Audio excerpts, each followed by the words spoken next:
Hey everybody, this is JDGaming back actually with a half opening for you guys. I don't know why, but my phone ended up getting completely full of memory despite the fact that I I emptied everything, transferred everything just the other day. But unfortunately, I did run out of memory while I was filming footage for the Millennium pack opening. So we're doing a half box opening, and then I'll go through a review of everything. As you can see, I did pull some cool stuff like Card of Demise, like the God and stuff. So I don't know how much is left in this half box, but nonetheless, there's a lot of nostalgia in this set. So we're going to just go ahead and do this for you guys anyway. And then, of course, I'll still do like the big recap at the end, so you'll see what comes in a box for like ratios and stuff. But we have Flame Swordsman and a second Card of Demise. So actually, that's kind of funny.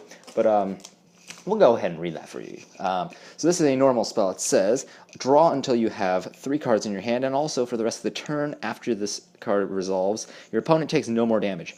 During the end phase of this turn, send your entire hand to the graveyard. You can only activate 1 card of Demise per turn, and you cannot special summon during the card you activate this card. So this is good in anything running traps or any like burn-style deck. I don't know, there are a handful of decks that can utilize this card, plus I just think it's really cool to have like an official printing foil version of this card from the show, which of course let Kaiba draw 5 back in the day.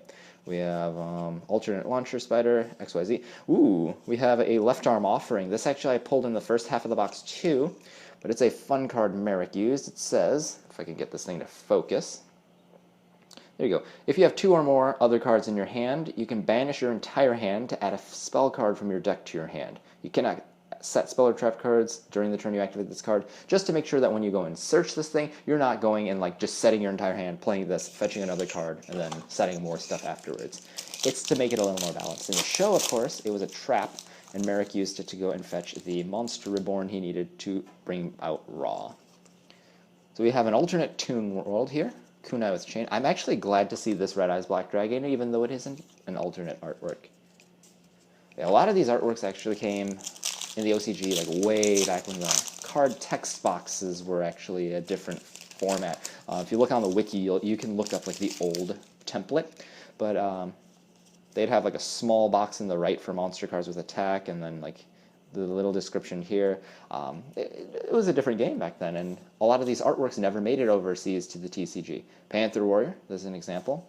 But now we're finally seeing this, and personally for me, I grew up playing like the old Game Boy Advance video games and stuff, and of course watching the show. So like seeing all these adaptations from the anime, seeing the alternate arts that I'd seen in-game that I never had access to, I don't know, it's a special kind of nostalgia, and I think a lot of you guys may have that experience as well.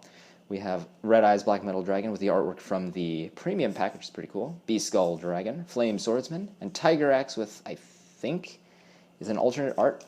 I think Tiger Axe was printed before, but I'm not certain. Probably would have been like an old tournament pack or something.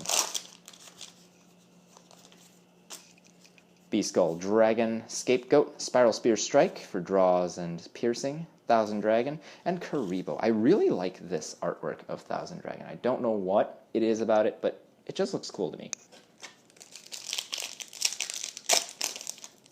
And let's see if we can get this one.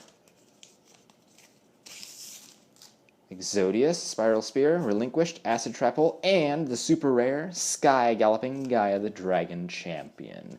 Let's read this card. So it says, 1 Gaia the Fierce Night Monster plus any Dragon type monster. Same stats as Gaia the Dragon Champion. It says this card's name becomes Gaia the Dragon Champion while it's face up on the field.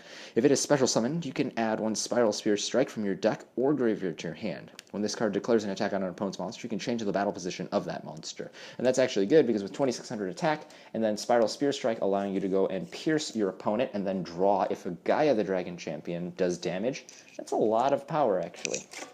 So I don't know how competitive it'll actually be, but it's a cool strategy with a little more definition to it. And I think that's a really cool thing to see, just legacy support for old cards from the show, really. Symbol of Friendship, I love this thing. It does have a misprint, though. Realize that it says when you control no monsters, it should say cards. Launcher Spider. But yeah, let me read this in detail now. So this is, of course, from the very first episode of the show. It says, to activate this card, you must control, or you must draw for your normal draw. Draw phase while your opponent controls 3 or more monsters and you control no cards. Reveal it, keep it in your hand, revealed until the main phase 1.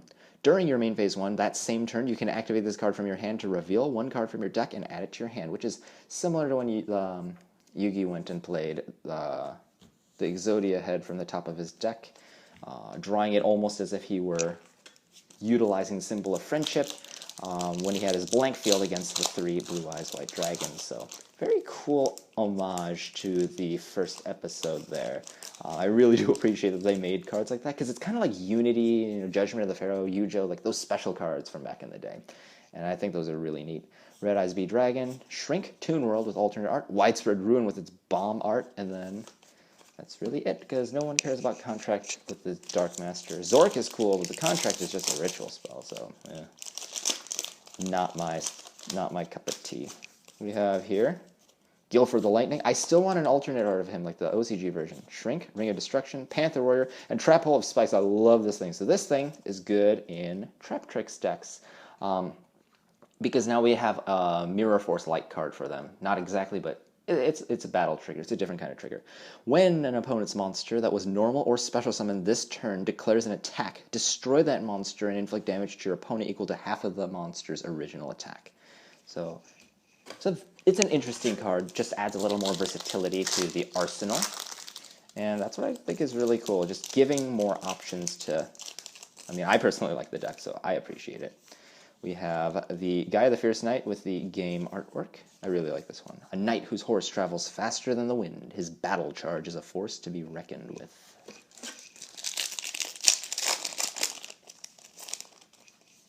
It's kind of cool how they had like all these old Yu-Gi cards and they just happened to be able to add in like the OCG exclusive legacy support for that set. We have, Curse of Dragonfire there. So this thing says, if it's normal or special summon, you could target a field spell on the field, destroy it. Once per turn, you can fusion summon a fusion monster from your extra deck using this monster or monsters you control as fusion materials, including this card. So this becomes the dragon, just pretty much contact fuse with one of your Guy of the Fierce Knights, and you're good to go on your strategy. Still limited to 2,600 attack, but that's still a decent attack cap, I guess. We have Gandora, Kunai with Chain, and Karibo. Kind of like this wavy S artwork in the back. That's kind of cool. There we go. Got that to focus. We just have 3 more of these packs, so we're going to go ahead and open the rest of this box. Yeah, I do apologize once again that we only have a half a box here, but I don't know. I still feel like it's worth opening the other half because it's a cool set. Dark Paladin, I think it's really, really neat seeing this thing in common. I don't know why, it's just different. Symbol of Friendship. I like that Dark Paladin. But, well, I guess I don't like it considering the fact that I still have, like, Dark Paladins for sale. But, what you're going to do. It's still kind of cool whenever cards are more accessible. Exodius, Black Illusion, Dark Master Zork, Thousand Dragon, and Holding Arms. I still have yet to see Holding Legs. Let's see what Holding Arms does. If this card is normal summoned or special summoned, target a face-up monster your opponent controls. While this face-up card is on the field, that face-up monster cannot attack. Also, its effects are negated. While that face-up monster is on the field, this card cannot be destroyed by battle or card effects. So this thing locks down a monster. Holding Legs, of course, goes and bounces back. Giant Trunades your opponent's board, or I guess all the spells and traps that are set. And that's why it's a lot more popular, but we'll go see if we can pull something. Ring of Destruction, Black Skull Dragon, Vorse Raider, XYZ Dragon Cannon, and Nightmare Wheel. So, overall, I think this is a pretty good set of pulls. I'm going to go ahead and return with a recap. Alright, so here's a quick recap of just the new stuff, starting with the rares. These are the alternate artworks that we haven't had before, so I thought we'd go through those in case you guys are aesthetically focused like I am. So here is the Flame Swordsman with an artwork that actually shows the kind of character we saw on the show. I just feel like the LOB version didn't really do a good job showing the expression that he had. He looks like a kid in the LOB artwork, so glad to finally have this version. We have the Thousand Dragon. This thing I remember seeing in the video games growing up, and it's, I don't know, it's just, there's nostalgia with this thing. Plus he looks a lot more menacing. He looks like he knows what he's doing. He looks like old, but he looks, I don't know, not weak, let's say. Celtic Guardian. This actually is a pretty cool rendition of this card. We have a Gaia the Fierce Knight. This actually feels like he's moving, which I think is really cool. Though it's not the same artwork as the show. Panther Warrior, I actually like the other artwork, like the one from the show, the one we've already had, a lot better, but it's still cool to see a new version. Symbol of Friendship with its effect. You can go ahead and read that, because I've already read it in the video. An Acid Trap Hole with the other side of him, although I guess in the other artwork he's still facing us when we're above the hole, but there's that. Kunai with Chain. I still really like this kind of S shape in the lines. It's pretty cool. Widespread Ruin before it blows up and becomes the current artwork in TCG. Then for the supers here, so this is just all the supers.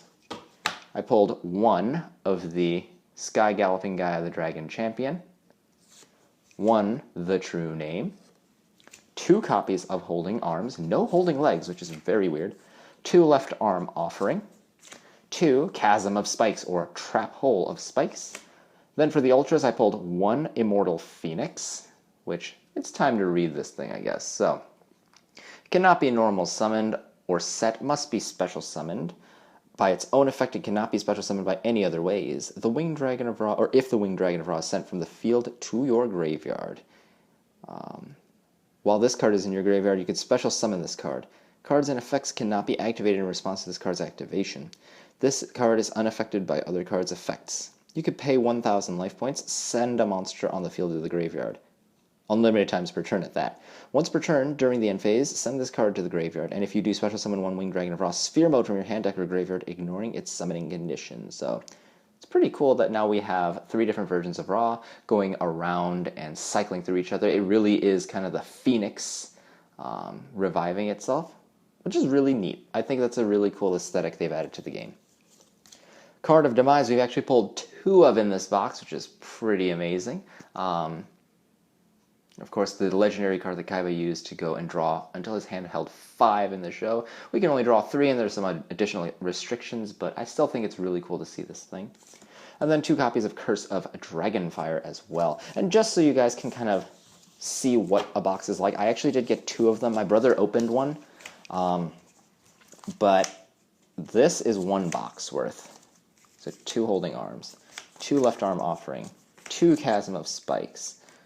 We have 1 Raw, 2 Card of Demise, and 2 Curse of Dragonfire, which aren't even on the screen anymore. So there they go.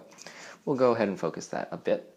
And then here's the second box. So we have exactly the same amount of this, same amount of that, the same 2 Holding Arms, the 2 Left Arm Offerings. My brother got gypped, a super rare, and he actually didn't get a second Chasm of Spikes or the other spell card, or like, Holding Legs. But then he pulled the 1 Raw, 1 Card of Demise, not 2, the 2 Curse of Dragonfire, and then the Rebellion card. So he actually pulled the last of these Ultras.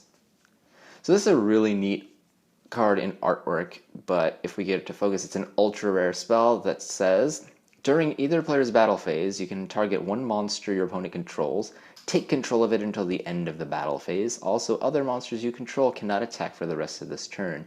You can only activate 1 Rebellion per turn. So you can use it defensively, take your opponent's monster out of the way, or just use your opponent's monster and smack him with it. Quick play spell also adds a little more versatility. I don't know if this card's power level is really that relevant now, but I mean, back in the day, this would have been insane. So it's definitely a really cool artwork too. I really like the old Egypt theme that they have, because that's really the roots of this game in design. So, but yeah, if you look at things now, we have like a full playset of Card of Demise, we have like a pair of the Phoenix, lots of these other things. These are actually all my cards, even though my brother did open them. So if you guys are interested in anything I have a duplicate of, feel free to offer. I will be selling or trading all this stuff, preferably selling. Binder update, I don't know when that's going to come, but it'll come soon, and it will include this stuff. But if you guys want any of this stuff immediately, just let me know, and I will be willing to get that ready for you. So, hope you guys enjoyed this little bit of nostalgia. If you want more nostalgia, you can click the link in the description box down below to check out my first series collection that I made a while back. It's just more throwback stuff, another way to go down memory lane. So in case you enjoyed this, I invite you guys to go check that out. And this is JD Gaming. Hope you guys enjoyed once again, and I'll see you guys next time.